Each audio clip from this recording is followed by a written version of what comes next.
Well, let's see if we can't make a spoon out of this. That tooth right there helps you hold your knife in place. It doesn't slip around on you.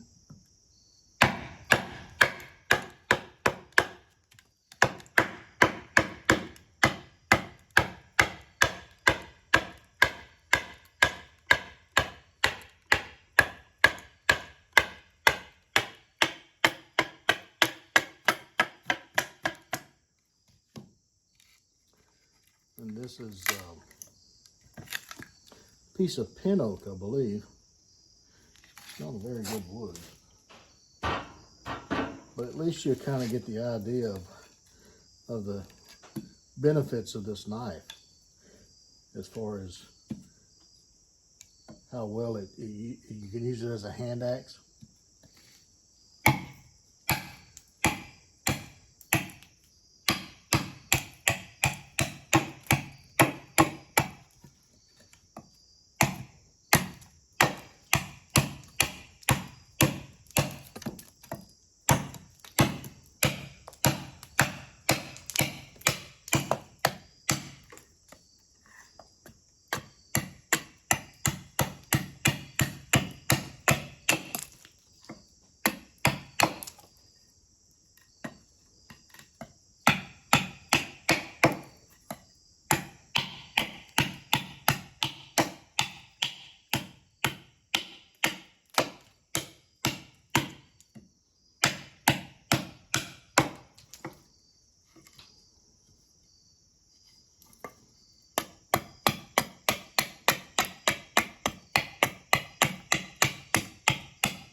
It's not going to be one of those spoons that's going to hang on the wall. This is one of those spoons that you need something to eat serve your soup with.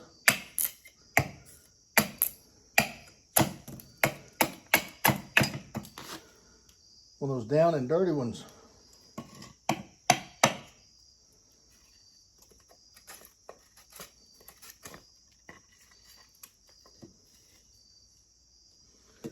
The thing about this knife is the balance is right there. So when you're using this knife, if you choke up on it right there, it doesn't feel like what some would call a large knife. And that blade dropped down like that, it get your hand out of the way.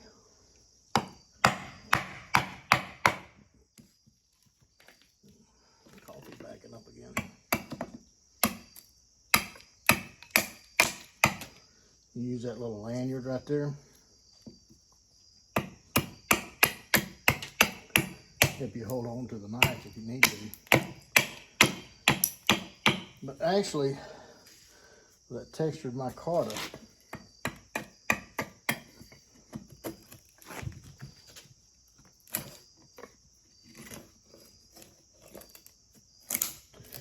you really don't need that lanyard as much.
If you had some softer wood like pine, it'd be a whole lot easier.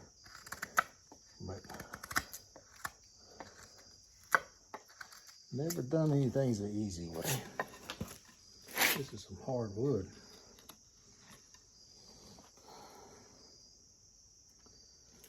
And after all of that, yeah.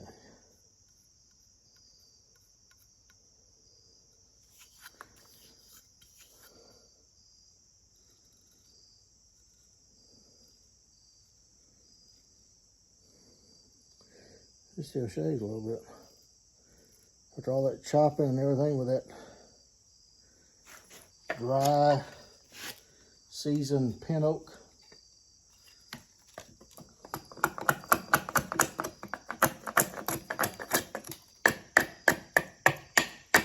Beat AEBL.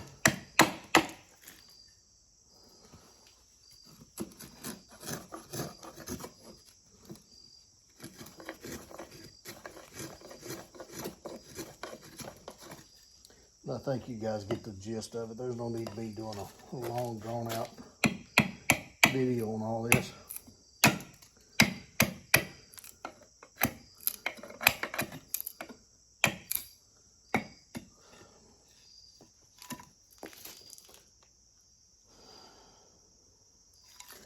But it would do a spoon very easily. Be a lot easier if you had decent wood. But you can see the control that you have for this knife. And I said in the introduction video, it's like using a hand axe.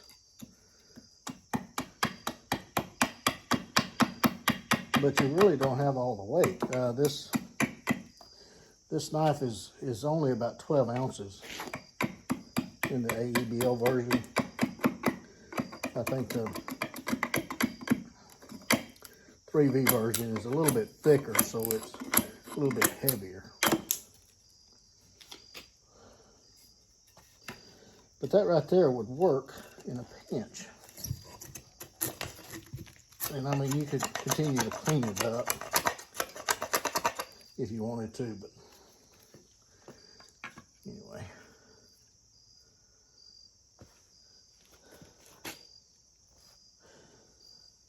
How well does it slice?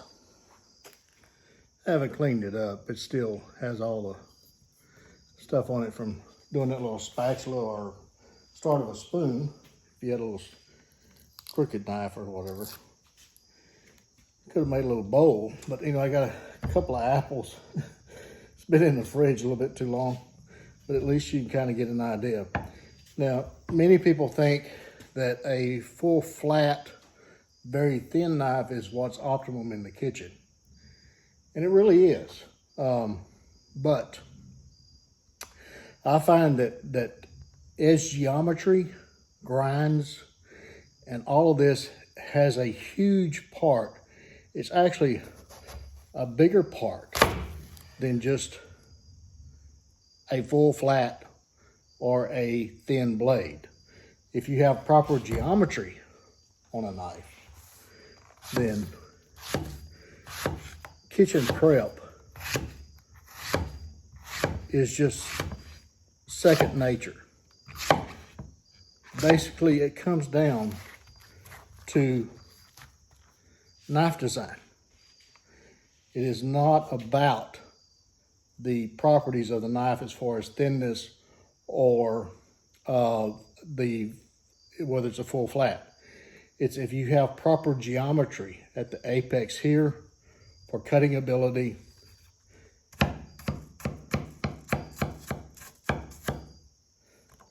So this knife has it. It's a thick knife, but you just saw me slice that apple. It will make short work of any of your kitchen chores. It's almost like an ulu when you choke up on it here. Do those herbs. I think it's one of the most versatile large knives that I've ever designed or been a part of designing. This is a collaboration between me and Pano. And I'm going to link a couple of Panos videos to the end of this. He has one short of his wife taking out or skinning a deer bone or a deer leg with this knife. And it demonstrates just how important that tooth is in the skinning process. It's just, I just love the way this knife operates and performs, because I mean, you don't think a knife this large would be able to do that. It's like a little chef's knife. And the weight is right there, the balance. So it is completely,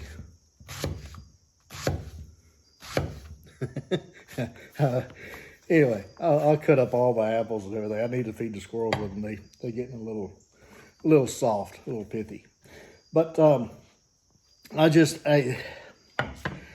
think it's just, see how the hand gets out of the way? I could go on and on about this knife, and I said that in the introduction, is I am very pleasantly surprised. This knife design, the final design, has exceeded all of my expectations. It's just, it's a pleasure to use. It is for trail busting, for skinning, as Pano and his wife has talked about and shown. Camp knife is wide enough to flip those burgers, dig those little cat holes. It's robust enough to do reasonable batoning. Now, I'm not a proponent of batoning, as I've said many, many times, but I think it is useful in certain instances, as long as you're reasonable with it. When you're using a baton, not a club. I mean, batoning means a baton, a little small baton, not a club, okay? As long as we take that into consideration and we're not splitting firewood, we keep it at kindling, as the procedure was designed to do, not what it has become, then we're fine. Just keep everything within reason. I don't know what else I can say about this knife other than